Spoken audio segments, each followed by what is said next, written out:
Kom ons sit net so, dan buig ons hoofde. Here, laat die woorde van my mond en die oordeenking van my hart welbehaaglik wees voor U, my rots en my verlosser. Gemeente, genade, barmhartigheid en vrede word aan die geskenk van God ons hemelse Vader. Dit word ryklik vermenigvuldig in Christus Jesus sy Seun deur die kragvolle werk van die Heilige Gees. Amen. Geliefdes, ek wil u nooi om die woord van die Here saam met my oop te maak. Ons skriflesing vind ons in Prediker hoofstuk 2. Ons gaan nou aan met ons reeks. Net so klein bietjie van 'n recap. Ons het nou 2 boodskappe gehad uit Prediker hoofstuk 1. Die eerste een het Salomo vir ons kom wys hoe dat dit moontlik is dat 'n mens 'n vol lewe kan leef, maar nog steeds hier binne kan leeg wees. En in die tweede boodskap het hy vir ons kom wys hoe dat dit nutteloos is om alles onder die son te soek, terwyl jou vertikale verhouding met God dan nou nie reg is nie. En nou hier in hoofstuk 2 kom toon hy nou weer 'n ander aanslag. En ons gaan dit dan nou vanoggend ook so hanteer. En dan net so ter herinnering, ter voorbereiding van dit wat ons nou ook vorentoe gaan hanteer, het ons daardie woord te vergeefs menigte male noem hy en hy sê dit is te vergeefs. Nou weet ons dit is die Hebreëse woord hevel, wat beteken dat dit is 'n damp. Dit beteken nie dit is niks werd nie, dit beteken nie dat dit is niks seggend nie, maar dit is daardie damp soos 'n rookwolk wat hy probeer gryp en aangryp, wat hy net nie in die kloue van sy hande kan kry nie. En nou gaan hy verder in Prediker hoofstuk 2 en hy sê, ek het in my hart gesê, nou ja, ek sal jou met vreugde op die proef stel. Geniet dan die goeie, maar kyk, ook dit was te vergeefs. Van die lag het ek gesê, dit is onsinnig, en van vreugde, wat verskaf dit? Ek het in my hart daaroor nagedink om my liggaam met wyn te verkoop, terwyl my hart my met wysheid sou lei om aan die dwaasheid vas te hou, totdat ek sou sien wat goed is vir die mensekinders, wat hulle moet doen onder die hemel gedurende die getal van hulle lewensdae. Ek het groot werke onderneem. Ek het vir my huise gebou, ek het vir my wingerde geplant, ek het vir my tuine en parke aangelê en allerhande vrugtebome ingeplant. Ek het vir my damme gemaak om daaruit 'n bos met jong bome te besproei. Ek het slawe en slavinne gekoop en ook die verkry wat in my huis gebore is. Ek het ook 'n groot besitting van beeste en kleinvee gehad, meer as almal wat voor my in Jerusalem gewees het. Ek het vir my ook silwer en goud versamel en 'n eiendom van konings en provinsies. Ek het vir my sangers en sangeresse verskaf en die genoons van die mensekinders lieflinge in menigte. Ek het groot en altyd groter geword bo almal wat voor my in Jerusalem gewees het. Ook het my wysheid by my gebly. En alles wat my oë begeer het ek hulle nie ontsê nie. My hart het ek van geen enkele vreugde teruggehou nie, want my hart het hom verheug vanweë al my moeitevolle arbeid, en dit was my deel van al my moeitevolle arbeid. Toe het ek gekyk na al my werke, wat my hande tot stand gebring het, en al die moeitevolle arbeid wat ek verrig het, en kyk, dit was alles te vergeefs, en 'n gejaag na wind. En daar was geen voordeel onder die son nie. Daarna het ek my begewe om wysheid en onverstandigheid en dwaasheid in oënskou te neem, want wat sal die mens kan doen wat na die koning kom, wat lankal gedoen is?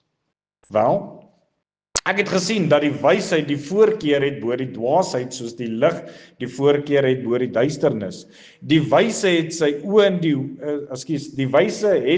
in sy hoof, maar die dwaas wandel in duisternis. Maar ek het ook ingesien dat een en dieselfde lot hulle almal tref.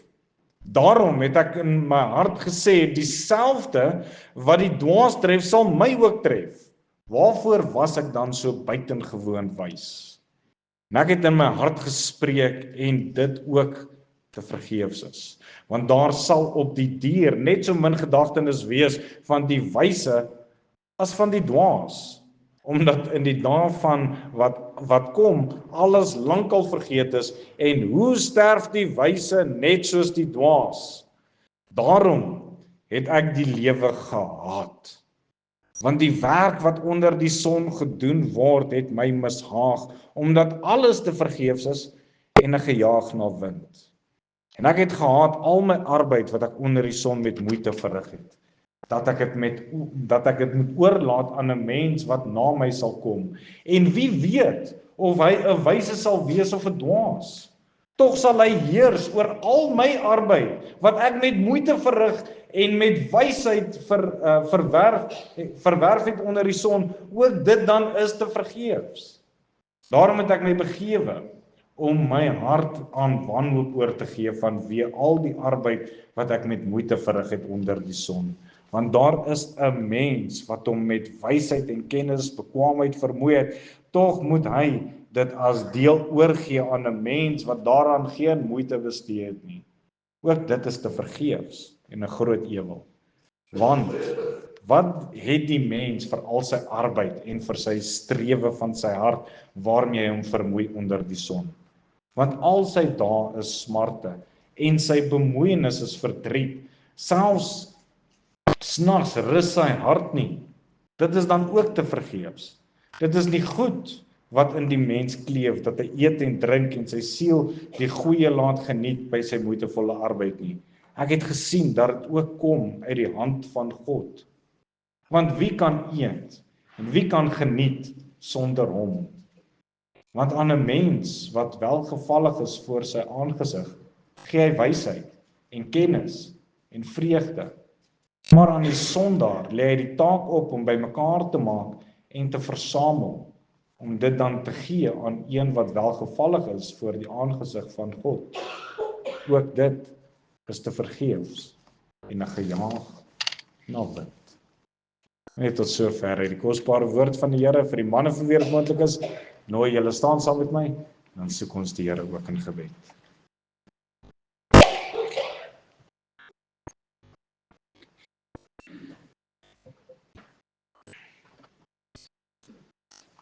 Ons Hemelse Vader, Here, daardie lied het dit nou so mooi beskryf. So die vraag aan ons gestel is, hoe kan ons U beskryf deur ons woorde?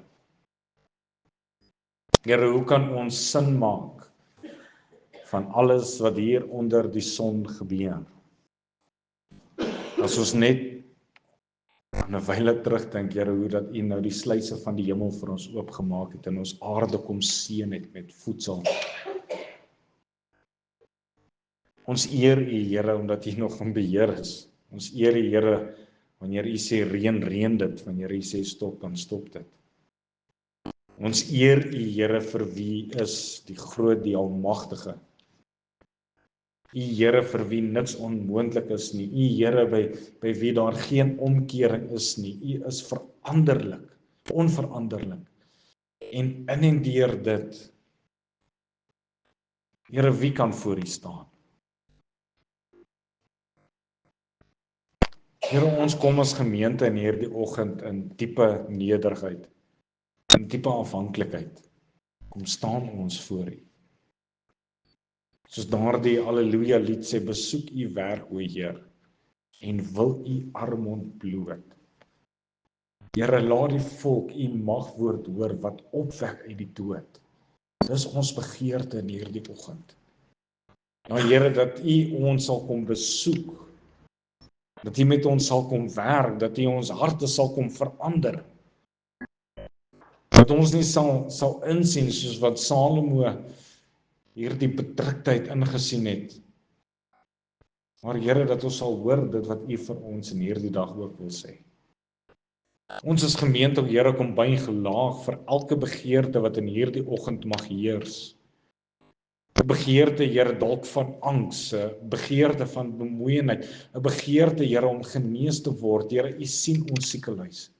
U ken hulle elkeen by die naam. En ken elke persoon wat vanoggend deur daardie deurdrempel gestap het. En Here, U weet, U ken ons harte. Sal U ons asseblief daarin kom besoek vanmôre. En nou, Here, met die verkondiging van die woord, Here, met die oopmaak daarvan, die bepeinsing daarvan, Here Jesus, sal U ons asseblief kom lei. Sal U ons deurdra. Sal ons U stem in hierdie oggend kan hoor.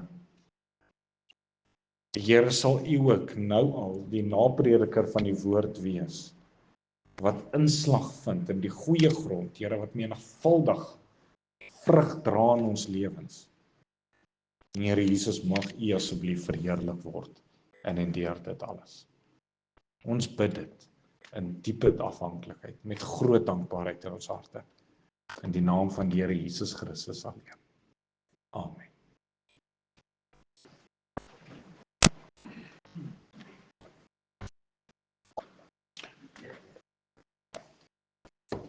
Goed, ons kyk dan na vers 1. In vers 1 sê Salomo, ek het in my hart gesê, nou ja, ek sal jou met vreugde op die proef stel. Geniet dan die goeie, maar kyk ook dit was te vergeefs. So nou in Prediker hoofstuk 1, al twee gedeeltes wat ons hanteer het ons hierdie man gehad wat heeltemal negatief was, 'n man wat 'n uitkyk gehad het met geen vooruitsig nie. En met dit saam hier in hoofstuk 2 sien ons nou dat die soeke gaan dieper. Salomo is op 'n, soos wat die Engels sou sê, 'n quest. 'n Quest om iets te vind, 'n quest om betekenis te vind, 'n quest om waardigheid in homself te vind en dit dan uit te leef. Maar nou met dit moet ons ook raak sien dat hy kom nou by 'n volgende tragedie by sy lewe, want in hoofstuk 1 het hy 'n intellektuele krisis beleef. Hy het al hierdie wysheid gehad, hy het die wysheid wat God self aan hom gegee het hy gehad, en met al daai wysheid, met al hierdie kennis, met alles wat hy geweet het, daarna het hy gesê dat ek voel nog steeds leeg. Hy het alles gaan deurgrond. Die siklusse van die natuur, die beperkings van kennis, die enigheid van die mens, het hy alles gaan naspeur, en met al daai kennis toe voel hy nog steeds leeg. In vers 14 het hy gesê, ek het al die werke gesien wat onder die son gedoen word, en kyk, dit was alles te vergeefs, en hy gejaag na wind. Maar nou, hier in hoofstuk 2, word sy denkende krisis, word 'n lewenskrisis. Ons moet daai oorgang nou sien. Want nou besluit Salomo, okay, ek wil nie meer net hieroor dink nie, ek wil dit nou in die praktyk gaan toets. Ek wil nou in die praktyk gaan toets, en gaan sien, wat kan ek kry om my siel te versadig? Want jy sien, as die kop nie antwoorde gee nie, dan probeer ons dikwels die hart, né? Sien, voel en ervaar, die emosies, en al die klas van goed nie. As wysheid jou nie kan vervul nie, dan probeer ons baie keer plesier. Dit wat ons kan besit, of 'n werk wat ons kan doen. Dis asof Salomo hier kom sê, ek wil self kyk, of die lewe dalk sin het onder die son deur dit wat ek kan doen. En geliefdes, nou moet ons ook onthou, dat hier is nie 'n man aan die praat, wat arm, eensaam of gemisluk het nie. Hy is die rykste, die slimste, die mees bevoorregste man van sy tyd. Hy het wysheid, hy het mag, hy het wyn, hy het vroue, hy het paleise, hy het tuine, alles wat sy hart kan begeer. Hy sê dit hierso in hierdie gedeelte, alles wat sy hart kan begeer, het hy. Dis soos 'n vrou wat in Edgars kan instap met 'n kredietkaart met 'n eindelose limiet. Sy kan koop net wat sy wil. So voel Salomo. Hy het alles. En met dit saam kom hy nou by nog 'n probleem. 'n man wat alles het, 'n man wat alles het wat 'n mens begeer, vra nog steeds hierdie vraag. Hy sê, want wat het die mens vir al sy arbeid en vir al die strewe van sy hart waarmee hy hom vermoei onder die son? Ek het al hierdie dinge. Ek het alles wat my hart begeer. Daar is niks wat ek kan toevoeg tot my lewe wat ek nie het nie. Maar tog, iets is missing. Ek is nie kompleet nie. Ek is nie vervul nie. Ek het nie vrede nie. Ek het dit net nie. Dis dieselfde wat Moses het dieselfde krisis beleef. En hy moes deur daai krisis gaan. En toe aan die einde van sy krisis kom, lees ons in Hebreërs 11. Hebreërs 11 vers 26, en die smaak van Christus groter rykdom geag het as die skatte van Egipte, want hy het uitgesien na die beloning. En jy sien, dit is hierdie ding waarteen Salomo die heeltyd skop. Moses het dit deurgegaan, en toe hy vir Christus ontmoet het, en hy Christus deelagtig geword het, al die skatte van Egipte het vir hom absoluut niks beteken nie. Dink vir 'n oomblik aan Dawid, nadat hy daai sonde met Batseba gepleeg het. Lees ons dan, toe ek geswyg het, het my gebete uitgeteer in my gebrul die hele dag, want die hand was dag en nag swaar op my. My murg het verander soos deur somergloed. Nog 'n voorbeeld wat ons het is in Matteus hoofstuk 19. Daardie ryk jong man wat na die Here Jesus toe kom met al sy sukses. Alles wat sy hart begeer het, kom hy daar voor die Here Jesus. En hy gaan bedroef weg, want sy hart was gekoppel aan sy rykdom. Dink vir 'n oomblik in Lukas hoofstuk 7. Daar vind ons die jong man wat na sy pa toe gegaan het en vir sy pa gesê het, Here, of pa, gee asseblief vir my erfdeel. En hy het sy erfdeel gaan vat en hy het losbandig gaan lewe. En eers toe hy opgeëindig het in die varkpitte, daar saam met die varke hulle kos moes geëet het hy teruggedink aan dit wat sy pa eintlik vir hom gegee het. Ek lees 'n verhaal van 'n sakeman wat sy hele lewe aan sy loopbaan toegewy het. Sy kinders het 'n groot huis gehad, hy het 'n duur motor gery en in 'n onderhoud skryf sy woorde en ek quoteer dit. Hy sê, ek het alles bereik wat ek wou hê, maar ek weet nie waarvoor ek leef nie. Dis asof hy in hierdie man in moderne woorde kon saamstem met Salomo om te sê dat alles is te vergeefs. Dis 'n gejaag na wind. Want jy sien, in ons lewe vandag het ons baie opsies. Opsies van A, B, C, D, E, en as jy deur die alfabet is, dan begin jy by A1, A2, A3. En tog, geliefdes, lewe ons mense vandag nog leer as nog ooit tevore. Ons sien dit in stygende depressie onder mense. Ons sien dit in selfmoord, waar mense hulle eie lewens vat. Ons sien dit in sinsoekery op allerlei aspekte. Baie verskillende velde. Jy sien, die mens probeer nog steeds sin vind. Die mens probeer 'n rede vind hier onder die son, net soos wat Salomo gedoen het. En wat doen Salomo nou? Hy gaan eksperimenteer. Dis wat hy hier in hoofstuk 2 doen. Hy gaan na 'n soeke deur plesier, deur wysheid, deur werk en deur dit wat hy besit. Hy gaan toets elke moontlike bron van menslike vervulling wat hy aan kan dink. Maar elke keer kom hy by dieselfde terrein uit om te sê ook dit was te vergeefs en 'n gejaag na wind. Elke keer. Elke keer. Maar nou, wat nou kosbaar is hier aan die einde van hoofstuk 2 skyn daar 'n ligstraal van genade.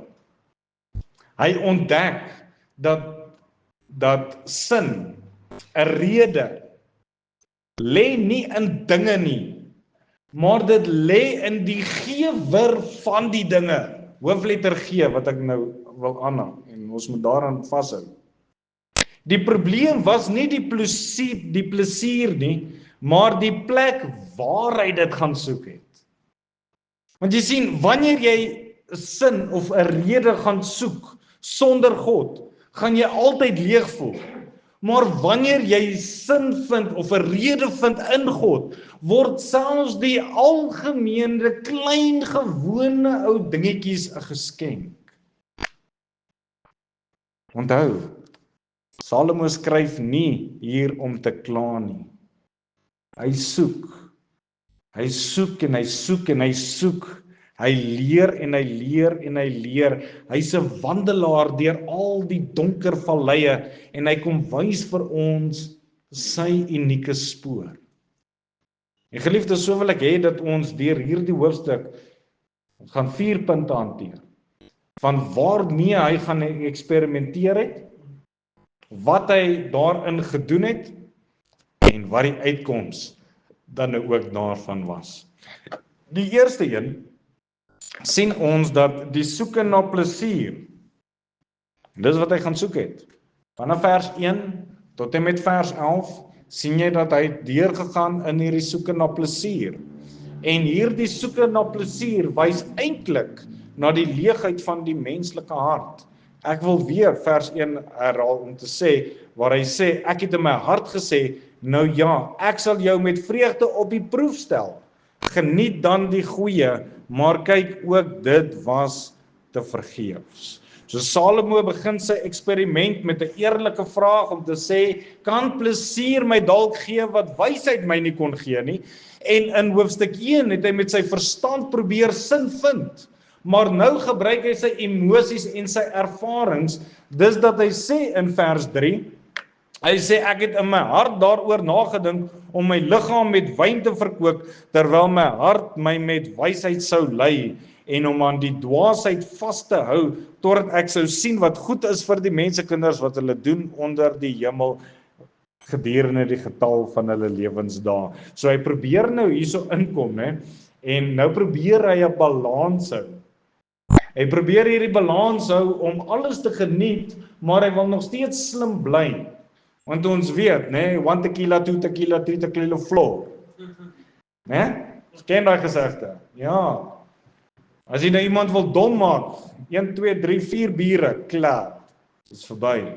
Maar hy probeer om al hierdie plesiere van die wêreld probeer hy te geniet en hy wil nog steeds slim bly. Jy sien, hy wil die een kant geniet en die ander kant ook geniet. Hy probeer alles so saambring. Wat gebeur, vra hy in sy hart, as ek alles ervaar wat my hart begeer? Wat? Salomo sê hy het groot werke gebou, hy het tuine gaan plant, slawe besit, rykdom vergader, musiek geniet, vroue in oorvloed gehad. As iemand die volle spektrum van plesier geniet het, dan was dit hierdie man. Maar die slotsom van dit alles vind ons in vers 11. Ek kan nou nie sien. Is dit hy? Dis hy, né?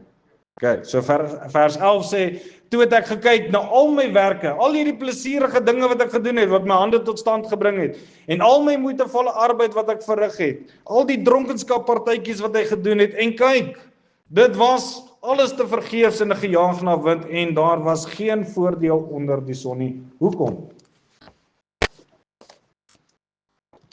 Hoekom? Geliefdes, as 'n bottel brandewyn probleme kon wegvat, dan het ons vandag 'n probleemlose wêreld gehad. Heeltemal probleemloos. Dit sou gone gewees het. Maar die krisis daarmee kom, is wanneer ons daai bottel brandewyn geniet om die sorge van ons lewens te onderdruk, môre, na my babbelaars, raai wat? Die probleem is nog steeds daar. Dit is nog steeds daar. Dit is nog steeds daar. Jy sien, wanneer ek my eie emosies wil onderdruk deur plesier van die wêreld te geniet, aan die einde van dit alles, gaan ek nog steeds so leeg voel, soos wat ek begin het. Spreuke 14 vers 13. Nee, hoekom is hierdie ding so? Jy laat korte bril. Is dit hy? Okay, Spreuke 14 vers 13 sê ook onder gelag kan die hart pyn ly en die einde van so blydskap is bekommernis. Dit is raad wat hy self geskryf het. Dis 'n openbaring wat God aan hom gegee het. Dis sy eie pen wat daai woorde geskryf het. Ons kan in vriendekringe bymekaar kom, geliefdes. Grappies vertel, vrolik wees, alles kan reg wees, maar weet jy wat? Daar is 'n tyd wat ek moet huis toe gaan. Daar is 'n tyd waar ek alleen in my sitkamer gaan sit en net weer voel soos wat ek gevoel het voordat ek gegaan het. Lukas 12 lees ons en ek sal vir my siel sê, siel, jy het baie goed wat weggesit is vir baie jare. Neem rus, eet, drink, wees vrolik, maar God het aan hom gesê, jou dwaas. In hierdie nag sal hulle jou siel van jou afeis. En wat jy gereed gemaak het, wie sin sal dit wees? Kyk, dit is nou tye soos hierdie waar ek in my hart ontevrede is dat Butch getroud is. Want wie kry sy kar as hy nie meer hier is? Sy vrou. Sy gaan nou meer reis soos wat hy gery moet word, nie? En nou kom hier die vraag, dit wat jy alles het, as jy hier sterf, wie se gaan dit wees? Butch, wie gaan dit wees? Ek of sy? Ag nee. So Jesus wys hierso dat plesier sonder perspektief op die ewigheid net vir ons tydelike vertroosting bring. 'n Pa het eendag by sy seun gekla, ware verhaal, en hierdie seun kom by sy pa en hy sê vir sy pa, pa, ek wil alles uit die lewe hê, ek wil alles ten volle leef, en sy pa gee vir hom 'n sif. 'n Sif met sand gevul en hy sê, skud dit. Toe hy klaar geskit het, was daar net fyn stof oor. En sy pa sê toe vir hom, dis wat die wêreld se plesier doen. Dis vol beloftes, maar as jy dit klaar geskit het, dan bly daar absoluut niks oor nie. Niks nie. En dis wat Salomo hier kom ontdek. Hy het alles gaan skit. Hy het alles gaan toets. En raai wat? Niks het oorgebly nie. Ek wil u herinner aan 'n baie bekende akteur, onthou julle vir Jim Carrey? Baie bekend. Beroemd. Wat sy eie lewe geneem het, né? En met dit alles saam het hy gesê, ek quoteer hom, hy het gesê, ek wens almal kan eendag ryk en beroemd wees en alles kry wat hulle wil hê, sodat hulle kan sien dis nie die antwoord nie. Plesier kan jou laat lag, maar dit kan jou nie laat leef nie. En baie mense probeer hierdie eksperiment. Hulle sê nie noodwendig dat hulle soek nie vir God nie, maar hulle gaan soek vir God in die verkeerde plekke. Hulle gaan soek God in die bottel, hulle gaan soek God in verhoudings, hulle gaan soek God in adrenalien en nuwe dinge, in status en geld en karre en rykdom, name it. Die wêreld vandag leer vir ons 'n leuen wat aangevuur word uit die hel wat sê doen wat jou gelukkig maak. Dis 'n leuen. Jy weet nie hoe om jouself gelukkig te maak nie. Geliefdes, plesier is boos. Dis alleenlik 'n gawe wanneer dit uit die hand van God kom. Maar wanneer ons dit probeer gryp sonder die gewer, hoofletter G, dan raak dit 'n afgod. En afgode maak eers beloftes en daarna breek dit jou hart. Ware vreugde lê nie in die dinge wat jy geniet nie, maar in die een wat jou laat geniet. Dis wat die psalmskrywer agtergekom het in Psalm 16 vers 11. Hy sê, U sal my die pad van die lewe bekend maak. Versadiging van vreugde is voor U aangesig, lieflikhede in U regterhand vir ewig. Jy sien, wanneer jy Christus in die sentrum het, word eenvoudige dinge soos 'n koppie koffie, saam met 'n vriend, 'n rustige dag, 'n lied in die kerk, 'n piknik onder die bome, dan kry dit sin. Wanneer Christus in die senter daarvan is. Sonder hom raak selfs die grootste paleis raak leeg. Dit is alles 'n gejaag na wind.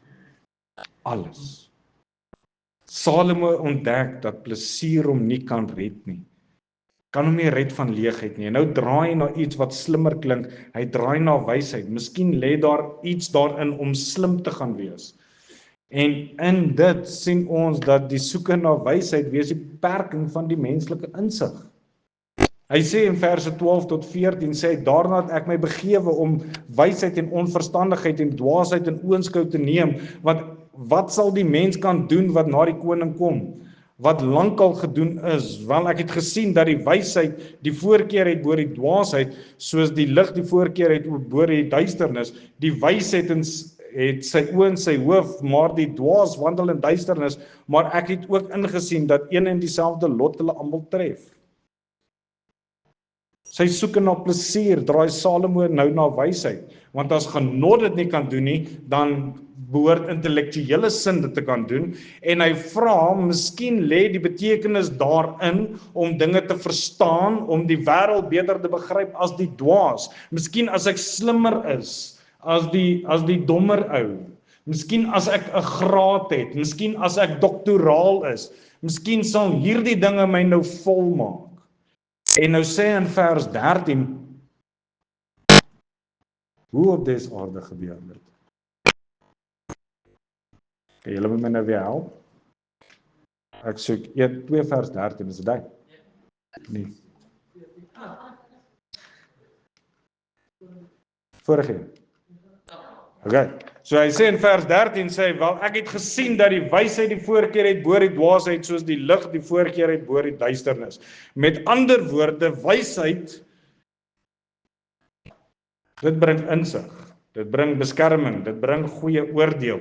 'n Wyse mens sien die pad voor hom, 'n dwaas stap in die donker, maar dan tref die werklikheid hom soos 'n koue skok, waar hy sê in vers 14, sê die wyse het sy oë in sy hoof, maar die dwaas handel in die duisternis, maar ek het ook ingesien dat een en dieselfde lot hulle almal tref. Het julle al 'n blou bil beleef?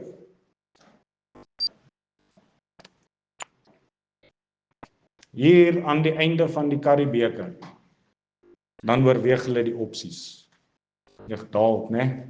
Dalk moet ek 'n cheetah word, dalk moet ek 'n leeu word, dalk moet ek hierdie, dalk moet ek daai. Almal is so. Sorry vir die blou bille wat hier is. Maar ons sien hulle. Ons sien hulle. En Salomo is nou op daai ding, waar hy ander opsies oorweeg, dalk moet ek die kant toe gaan, dalk moet ek so toe gaan, dalk moet ek daai gaan bestudeer, dalk moet ek dit doen. En dan kom hy terug om te sê, dat weet julle wat, die dom ou en die slim ou, hulle gaan deur dieselfde lot. Raai wat, hulle gaan altyd dood. Beteken nie omdat jy slimmer is, jy gaan langer leef nie.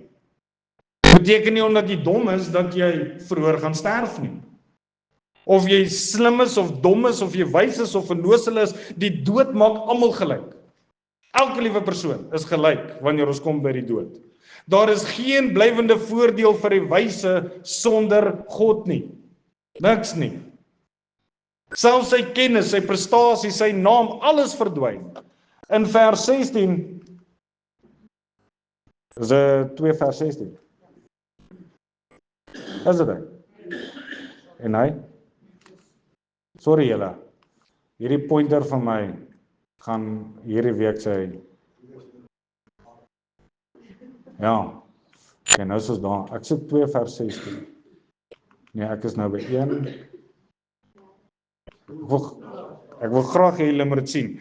En daarso sê hy, want daar sal op die dier net so min gedagtenis wees van die wyses as van die dwaas, omdat in die dae wat kom alles lankal vergeet is, en hoe sterf die wyse net soos die dwaas. Sien julle sy uitkyk, dit wat hy agtergekom het, in al sy wysheid, in al sy navorsing sien hy dit, en nou kom hy in vers 17 en hy sê, daarom het ek die lewe gehaat, want die werk wat onder die son gedoen word, het my mishaag, omdat alles te vergeefs is en gejaag na wind. Hy probeer om sin te vind in wysheid, maar wysheid kon nie vir hom verduidelik, hoekom dinge sinneloos is nie. Sy wysheid kon absoluut niks verander het nie. Soos wat Paulus gevra het in 1 Korintiërs 20, waar bly die wyse? Waar? Want jy sien, wysheid sonder God bring trots. En wysheid in God bring vrede. Stephen Hawking, ken julle hom? Een van die slimste mense op aarde. Die wysste wat daar ooit kon gewees het. Hy het die geheime van die heelal probeer ontrafel, die teorieë van tyd en ruimte probeer beskryf, maar toe hy oor die sin van die lewe gevra het, toe antwoord hy dit, en ek quoteer hom, hy sê, ons is net 'n gevorderde spesies van ape op 'n klein planeet wat om gemiddelde ster wentel. Dis wat hy sê. Hy sê die sin van alles is dat ek en u vandag net 'n gevorderde aapie is. Met al sy wysheid en al sy kennis, sy navorsing en alles daarmee saam, is dit sy konklusie. Hy kon nie verduidelik waarom nie. Hy kan nie. Wysheid bring baie dinge tot die lig, maar dit kan nie die donker van die hart verdryf nie. Dink byvoorbeeld aan Nikodemus, 'n geleerde man, 'n fariseer, slim en moreel opreg, en toe sê Jesus vir hom, as jy nie weergebore word nie, sal jy die koninkryk van God nie sien.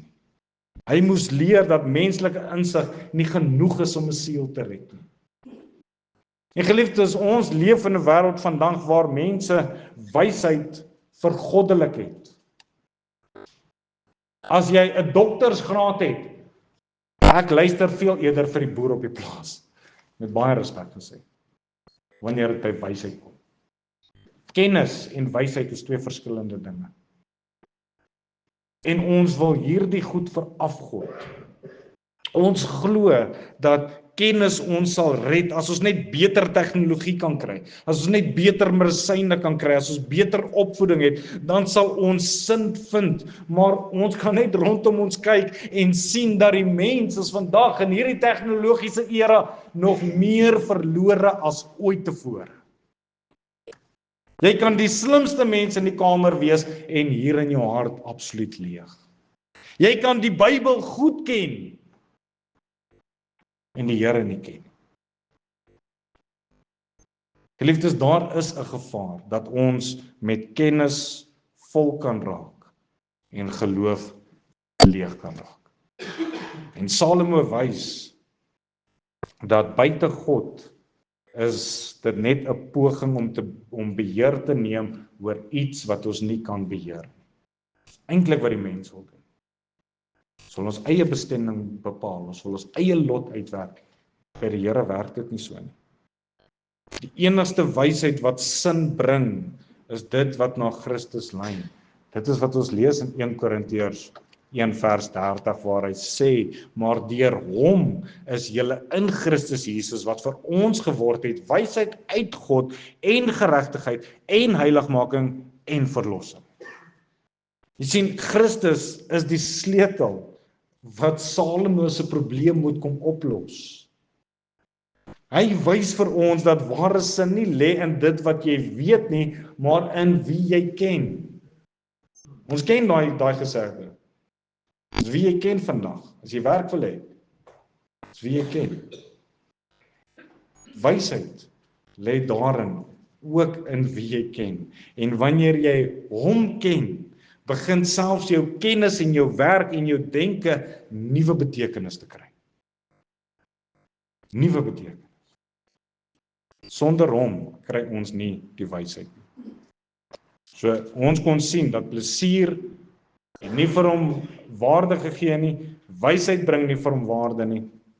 En nou draai hy na sy derde opsie en sy soeke na arbeid wys die broosheid van menslike prestasie. Hy sê in vers 18, en ek het gehaat al my arbeid wat ek onder die son met moeite verrig het, dat ek dit moet oorlaat aan 'n mens wat na my sal kom. Salomo het alles probeer. Plesier, dit was leeg, wysheid, dit was beperk. Nou wil hy vroom lyk, hy wil edel lyk. En hy sê, laat bou. Laat ek skep, laat ek 'n nalatenskap los. En tog selfs dit was vir hom bitter. Want daar is geen waarborg dat die volgende geslag sal waardeer dit wat jy hier op aarde gebou het nie. Dis dat hy sê in vers 19. Daai is 19, né?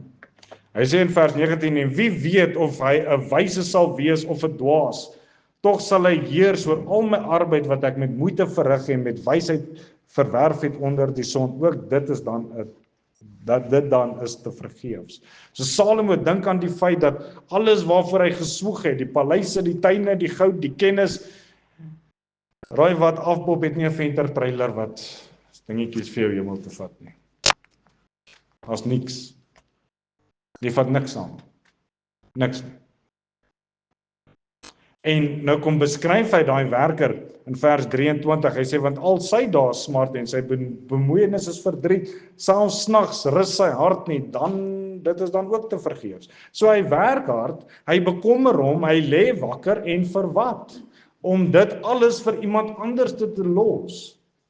En dis die hartseer van die menslike toestand. Ons probeer sin vind in dinge wat ons nie kan hou nie. Dinge wat ons nie eendag kan saamvat nie.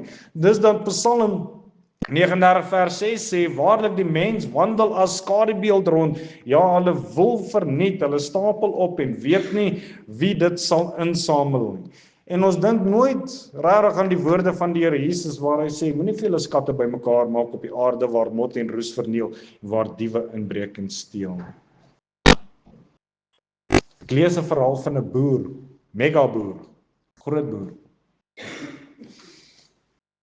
Elke oggend vroeg staan hy op, bewerk die lande, kry alles reg, alles is in tip-top shape, sy trekkers loop so stroop, daar is nie 'n olielek op, niks nie, sy lande is in die beste kondisie, alles daarmee saam, en toe word hy oud, en hy tree af, en binne 'n jaar verkoop sy seuns alles.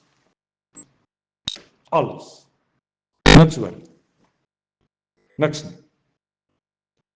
Hy sê in sy hart, skryf en ek quoteer hom, hy sê, ek het my lewe gewerk vir 'n grond wat nie eers my kinders wou hê nie. En dis presies hoe Salomo nou voel. Jy bou iets, jy werk, jy gee jou lewe, maar die wêreld draai sonder jou voort. Dink aan groot wêreldleiers, groot ingenieurs, sakemanne, reuse maatskappye gestig het, gemaak het en al die klas van goed. En eendag tree hulle af en dan is daar 'n nuwe naam teen die deur. Salomo besef, my handewerk kan my nie red nie. My handewerk gaan nie vir my vreugde gee nie. En geliefdes, ons het hier die ingebore ding om iets te beteken. Ons het dit. Ons wil voel dat my lewe moet tog 'n verskil maak en dit is goed. Want God het ons gemaak om te bou. Hy het ons gemaak om te skep.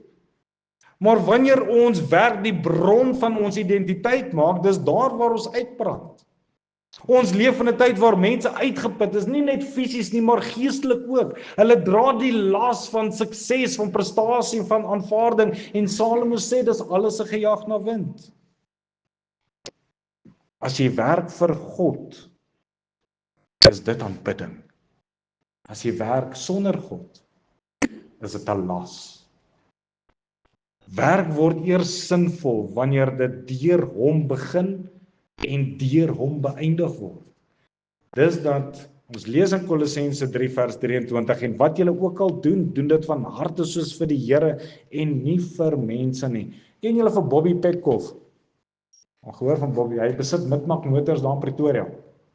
Hy het nou die dag in 'n video toe praat hy van die nuwe Suzuki wat nou verkoop word en hy sê as jy die Suzuki by hom koop, dan mis jy al die manager wat manager en uiteindelik het jy 'n groot ou wat daar in 'n penthuis bly, die nooit by sal uitkom nie. Né? Wat beteken dit alles? Wat beteken dit? Om dit alles te hê, wat beteken dit? Is ek dan sinvol? Leef ek dan vir die Here? Of is ek besig om my werk besig om daai ou in sy penthuis te bevorder? Is my werk besig om daai ou in sy penthuis ryk te maak? Jy sien, wanneer jou arbeid aanbidding word, kry die lewe ander betekenis. En Christus het ook gewerk. Hy kom wys vir ons hoe om te werk. Nie om homself op te bou nie, maar hy laat 'n nalatenskap oor. Nie in dinge nie, maar in redding. En dit sê hy in Johannes 6. Ja. Johannes 6 sê hy, moenie werk om die spys wat vergaan nie, maar om die spys wat bly tot in die ewige lewe, wat die Seun van die mens julle sal gee, want hom het God die Vader verseën. Geliefdes, is daar enige iets wat ons in is, wat ons hemel toe kan vat? Is daar enige iets? Is julle seker? Ek sien daar's 'n paar wat sê nee. Ek wil stry. Maar is een ding wat ons kan vat, geliefdes. Een. In my geval 2. Hopelik volgende jaar 3. Julle sien waar ek gaan met dit. Jy kan jou kinders saamvat. Dis die enigste ding wat hier op aarde joune is, wat ons saam met ons kan vat. En nou kyk ons na die skoolprogramme van vandag. Kinders is uitblinkers in die rugby, maar kom nie in die Sondagskool. Ons leer hulle die diepste natuurwetenskap nonsens onder die son, maar ons as ouers leer hulle nie van God nie. Is dit nie te vergeefs nie? Is dit nie 'n gejaag na wind nie? Ek dink so. Ek dink regtig so. Nou kom ons by ons laaste gedagte, waar ons kan sien hierdie lig by die ontdekking van ware vreugde. Die ontdekking van sin lê alles in die hand van God. Dis nou waar hy nou hierso so 'n bietjie van 'n draaipunt kom vat. Hy sê dit is nie goed wat in die mens kleef, dat hy eet en drink en sy siel die goeie laat geniet by die moeitevolle arbeid nie. Ek het gesien dat dit ook kom uit die hand van God, want wie kan eet en wie kan geniet sonder hom? Want aan 'n mens wat welgevallig is voor sy aangesig, gee hy wysheid en kennis en vreugde, maar aan die sondaar lê hy die taak op om bymekaar te maak en te versamel, om dit dan te gee aan een wat welgevallig is voor die aangesig van God. Ook dit is te vergeefs en 'n gejaag na wind. So hierdie lang pad van frustrasie, sy plesier, sy arbeid, hierin ontdek Salomo uiteindelik straal die lig van God op sy lewe en hy besef, alles wat ek probeer het, was nooit bedoel om beheer te word nie, maar alles moes ontvang word. Hy gebruik die woorde, dit is uit die hand van God. Hy ontdek dat ware vreugde nie lê in wat jy het nie, maar aan wie dit vir jou gegee het. Want jy sien, wanneer jy God uitsluit, raak selfs sy gawes leeg. Wanneer jy God insluit, word selfs gewone dinge heilig. Hy sê in vers 11, daai vraag, wie kan eet en wie kan geniet sonder hom? Met ander woorde vra hy daar, die vermoë om te kan geniet, kom nie uit omstandighede nie, maar uit gemeenskap met God. Dis 'n genadegawe om te kan lag. Dis 'n genadegawe om te kan rus, om werk te kan vind in jou lewe, om vreugde te beleef, selfs in die eenvoudige dinge. Dis dat Jakobus geskryf het. Hy sê elke goeie gif en elke volmaakte gawe daal van bo af neer, van die Vader van die ligte, by wie daar geen verandering van skaduwee van omkering is nie. Paulus skryf aan 'n jong Timoteus, hy sê beveel die rykes in die teenwoordige wêreld om nie hoogmoedig te wees nie en ook nie hulle hoop te stel op die onsekerheid van die rykdom nie, maar op die lewende God wat ons alles ryklik verleen om te geniet. Jy sien, wanneer ons sonder God probeer leef, dan raak selfs die gawes wat hy vir my gee bitter. Maar wanneer hy die sentrum is, kry alles betekenis. Elke liewe ding, selfs wanneer ek deur moeilike omstandighede gaan, dan verstaan ek wat is die betekenis, ek verstaan wat is die doel. Daar was eendag 'n ou tannie, ek lees dit in 'n boek, sy het nie baie geld gehad nie, sy het net genoeg gehad om kos te koop, en eeltyd by 'n maaltyd, toe haar kleinkinders by haar, en haar kleinkinders het maatjies daar, en sy sit brood en tee, hou sy vir hulle voor. En net daar begin hierdie tannie te bid, en sy sê, dankie Here vir u hand wat dit gee. En so begin die kinders haar spot. Tannie, hoe kan jy die Here dankie sê vir 'n stukkie brood en 'n koppie tee? En sy antwoord hierdie kinders, ek quoteer weer haar woorde, sy sê, ek kyk nie na wat op die bord lê nie. Ek kyk na wie dit daar neergesit het. Hoor jy die verskil? Die geheim wat Salomo hier ontdek, is as jy die gewer sien, dan verander die geskenk. Salomo wil nou nie kom, en ons wil nou nie vanmôre hier sê, hoor hierso, ons is nou in die kerk, en ons is Christelik, julle mag nie die lewe geniet nie, almal moenie smile nie, en mag nie lag nie, en jy mag nie lekker dinge doen nie, dis nie wat ons sê nie. Dis nie waarby die boodskap wil uitkom nie. Hy sê, en ons wil sê, wanneer jy geniet, sien God daarin raak. En as jy God daarin nie kan raak sien nie, dan weet jy is besig met die verkeerde ding. Om te eet, te werk, om te leef is deel van God se goeie skepping. Maar wanneer ons dit losmaak, dan verloor dit sy geur. En baie mense probeer nog sin kry in werk, in plesier, in wysheid, maar dit is soos om jou hande in water in te steek en al daai water te beheer vashou en hier in jou hande te probeer kry.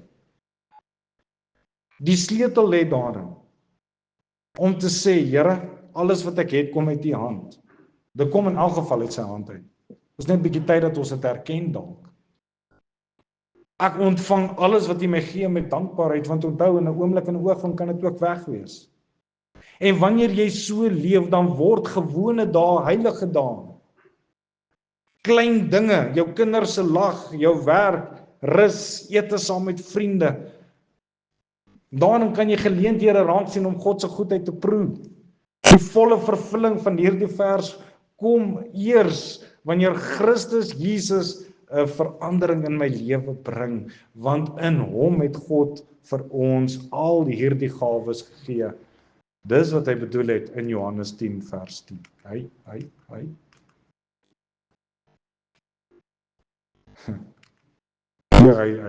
toets, né? Hy toets. Heiligmaking. Johannes 10 vers 10, die dief kom net om te steel en te slag en te verwoes. En geliefdes, dis die vorige 3 punte wat ons hanteer. Daardie plesier, daardie wysheid, daardie werk. Maar hy sê, ek het gekom dat hulle lewe in oorvloed kan hê. Hy bring die blydskap wat Salomo gesoek het, nie die oppervlakkige plesier van die wêreld nie, maar die diep vrede van verlosser. En geliefdes, wanneer jy Christus het, verander selfs die gewone in iets heiligs. Werk, lag, rus, 'n koppie koffie kan in iets heiligs verander wanneer hy in die senterpunt van dit alles bly. Dis wat Paulus bedoel het toe hy gesê het, ek het my voorgenem om wat? Niks onder julle te weet as Jesus Christus en hom as gekruisigde nie. In daai opset. As jy met my wil kom kuier by my in die teenwoordigheid van Christus. As jy met my wil deel, kom deel met my in die teenwoordigheid van Christus. Alles. Prediker 2 begin met 'n soeke. 'n soeke deur die wêreld se paaie, maar dit eindig met 'n ontdekking dat vreugde kom van bo en nie hier onder die son nie. Alles onder die son is te vergeefs, maar dit wat daarbo is, dis daar waar ons vreugde vind. Geliefdes, nie almal geniet die lewe nie, maar jy geniet die lewe wanneer jy God behaag.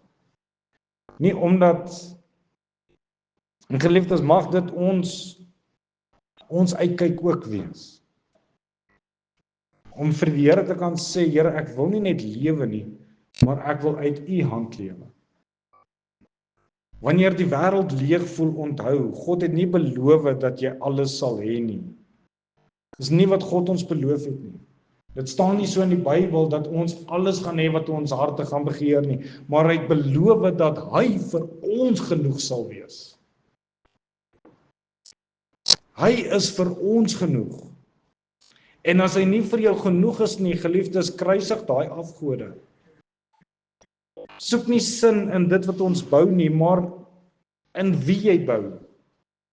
Dit wat onder die son is te vergeefs, maar bo die son in Christus is alles genade. As jy vandag voel jy jaag alles na en jy is leeg, kom na Christus, hy nooi almal, Matteus 11 vers 28, almal wat vermoeid en belas is, kom na my toe en ek sal miskien vir julle rus gee. Né? Ek is bly julle is nog wakker, ek weet ek is oor my tyd. Dis 'n belofte, ek sal vir julle rus gee.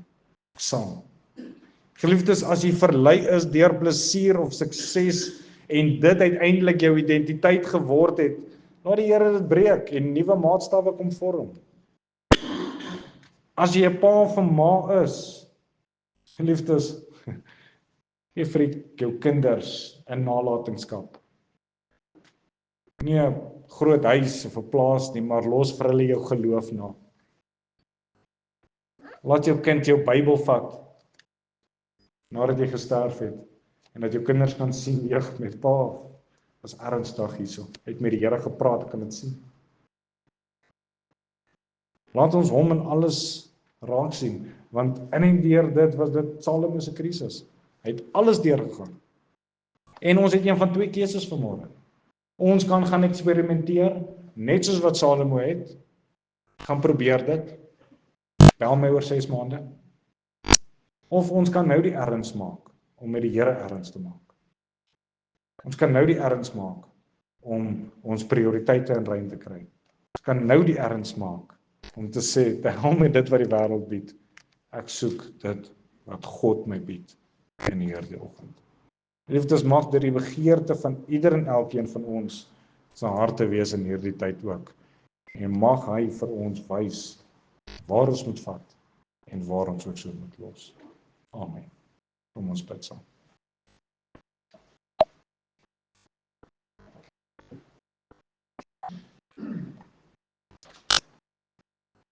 Here, dit gebeur so baie en so vinnig, dat ons aandag afgetrek kan word na nuttelose dinge. Sien dit by Salomo, Here. Sien dit by Dawid. Sien dit by klomp mense in hierdie tyd. Maar dankie Here dat U aan die einde van dit alles vir ons genade kom gee. Dankie Here dat U hier op aarde gewandel het, aan die kruis gesterf het, opgestaan het, Here, in die hemel woon en vir ons die geleentheid gee om na U troonkamer te kan kom met vrymoedigheid. Here, om al ons hartsbegeertes, al hierdie dinge wat ons saam met ons dra, al hierdie laste, daar by U voete te kan kom neerlaat en by U te kan hoor, Here, wat is U doel met my lewe? En Here, so wil ek kom bid, Here, en kom vra vir elke liewe persoon in hierdie gemeente. Elke liewe persoon, Here, wat inluister, dat U asseblief, Here, vir hulle ook sal kom wys wat is die sin van die lewe. Kom wys vir hulle, Here, wat U in gedagte het vir hulle. Kom wys vir hulle, Here, wat U in en deur hulle wil en kan kom doen. Here, mag ons hierdie dinge van die wêreld versaak en in U voetstappe kom wandel. Dankie Here vir U goedheid. Dankie Here dat ons U kan vertrou vir dit en weet, Here, dat U wat daardie goeie werk reeds in ons lewens begin het, soos wat U dit in Salomo se lewe begin het, Here, so sal U dit ook so volëindig op die dag van ons verlossing. Ons bid dit alleenlik in die naam van die Here Jesus Christus alleen. Amen.